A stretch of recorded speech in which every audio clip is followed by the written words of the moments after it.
ஆவின் பால் விற்பனை மையங்களில் இருந்து 100 லிட்டருக்கு மேல் பாலை திருடி சென்று நடிகர் விஜய் கட்டவுட்டுக்கு பாலாபிஷேகம் செய்த ரசிகர்களுக்கு பால் முகவர்கள் கண்டனம் தெரிவித்துள்ளனர். இதுகுறித்து தமிழ்நாடு பால் முகவர்கள் சங்கம் வெளியிட்டுள்ள அறிக்கையில், பிரபல நடிகர்களின் புதிய படங்கள் வெளியாகும் போதெல்லாம் சம்பந்தப்பட்ட நடிகர்களின் கட்டவுட்களுக்கு ரசிகர்கள் பாலாபிஷேகம் செய்து வருவது அனைவரும் அறிந்த விஷயம்தான் என்று கூறியுள்ளது.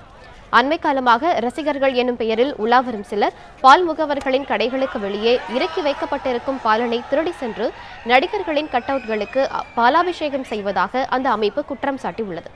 இதனால் பிரபல நடிகர்களின் புதிய படங்கள் வெளியாகும் போதெல்லாம் பால் முகவர்கள் அனைவரும் வயிற்றில் நெருப்பை கட்டிக் கொண்டிருப்பது போன்ற நிலை ஏற்படுவதாக பால் முகவர் சங்கம் தெரிவித்துள்ளது.